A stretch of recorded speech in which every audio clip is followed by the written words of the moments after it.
In recent months, the escalation of tensions between the United States and China has moved beyond diplomatic statements and turned into a serious test for one of the most vulnerable sectors of the American economy, agriculture. When current U.S. President Donald Trump announced his intention to impose tariffs of up to 500% on imports of Chinese goods, it seemed the goal was clear: hit Chinese industry, prove that America comes first, and strengthen his domestic electorate.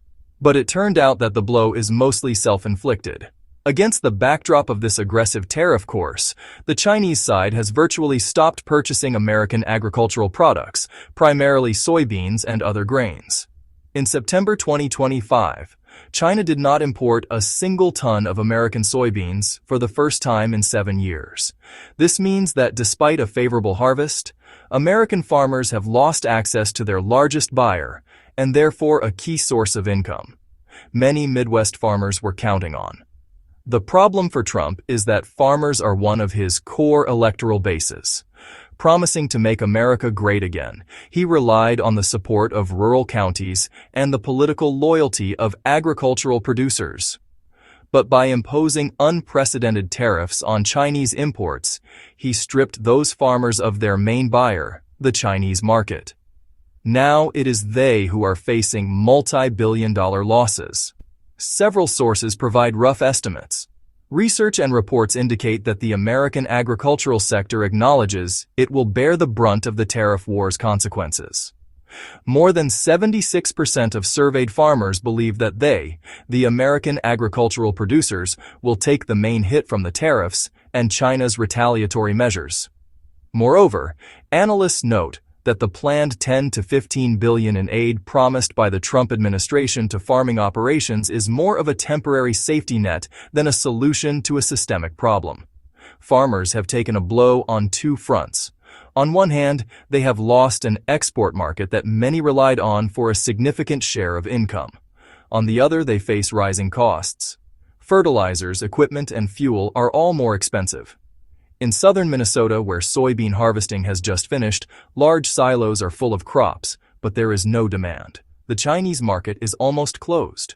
Farmers are asking themselves who they will sell to now, and whether they can cover their costs at current prices and conditions. From Trump's political perspective, the strategy is familiar: restrict Chinese imports to protect the American worker and strengthen the U.S. position in negotiations.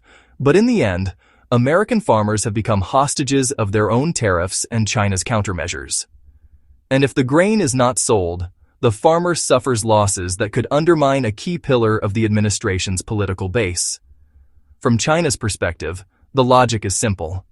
If the U.S. imposes high tariffs, China can simply stop buying American grain and look elsewhere.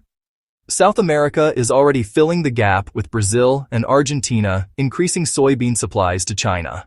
As a result, China is redirecting its purchases, and American farmers are left out of the game. Meanwhile, Washington is discussing multi-billion-dollar support for agricultural producers through subsidies, compensations, and tax breaks. But the question arises, if the battle was fought through tariffs, why subsidies? If farmers were supposed to benefit from market competition and export sales, why are they now receiving direct assistance? The logic of tariffs collapses when losses are covered by the state budget. And this is where the main dilemma lies. Tariffs and subsidies are not just economic policy, they are a political trap. If subsidies become the norm, farmers will lose the incentive to compete on the global market. If tariffs keep rising, export opportunities decline. If the market collapses, assistance becomes a necessity. But then the question arises, why start a tariff war if the results are the opposite? For Trump, this is truly a catastrophic problem created out of nothing. As insider commentary in the editorial offices of leading American media puts it, some experts point out that the recent increase in farm aid is driven by the market's inability due to China's retaliatory measures to absorb American products. What comes next? Several scenarios are on the horizon. Negotiations with China could lead to partial concessions, tariff reductions, and the resumption of soybean purchases. Farmers would regain their export market, and Trump could present this as a victory. A second scenario is alternative markets. The U.S. could try to redirect agricultural exports to other countries, but this requires time, logistics, and infrastructure. Meanwhile, China has already adapted to alternative suppliers.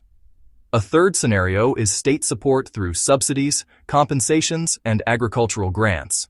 But this turns farming into a government-dependent sector and carries political risks. Voters may begin to feel that the promised American markets are not working. The key question is whether Trump can escape this trap without serious damage to his electoral base, the farmers, while maintaining the image of strength in the trade war with China.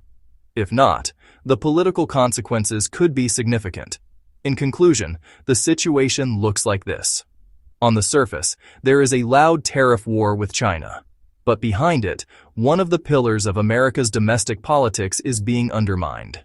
Agriculture, a good harvest, but no buyer. Promises of aid, but a fundamental question. Why start a war if the market is closed and then reopened through subsidies? This is not just a flawed economic strategy. It is a strategic mistake with political risks, and the solution that must be found will not be merely technical but deeply political. But perhaps the most alarming aspect of this entire story is that the crisis is already spilling beyond the economy. In America's heartland, Iowa, Kansas, Nebraska, South Dakota, social discontent is rising. Politico, citing internal reports from the National Farmers Association, writes that the bankruptcy rate among small farms has reached its highest level since 2010. In some counties, the average farmer carries a debt burden of more than $250,000, and local banks have begun mass refusals to refinance seasonal loans. This is not just an economic downturn. It is the beginning of a rural crisis that could shatter the president's political base on the eve of an election cycle. American television channels are increasingly showing stories of farmers forced to sell equipment or land to cover losses. CNN recently aired a report titled "Heartland on the Edge," where a farmer from Illinois tearfully said, "I voted for Trump. I believed he would protect us, but now my silos are full of grain nobody wants." The episode instantly went viral, and according to analysts became the first real warning sign for the administration. At the same time, Beijing is methodically exploiting America's weak spots. Chinese state media are actively broadcasting footage from rural America, where empty fields and abandoned barns have become a visual symbol of the trade war's consequences. This is no longer just a retaliatory measure. It is an information offensive designed to show that Trump's policy is hurting America itself. Interestingly, in recent weeks, shares of agricultural companies in South America, Brazil, and Argentina have been rising on Chinese exchanges. These countries are now taking America's place in exporting soybeans and corn to China. This is in effect an irreversible shift in global trade flows. What was built over decades is collapsing in a matter of months. And perhaps the key question even Trump supporters are asking today is, where does this lead? Will the White House be able to keep control of the situation? Or will America face a domestic crisis, not financial but political, when its own voters stop believing in the slogan, "America First"?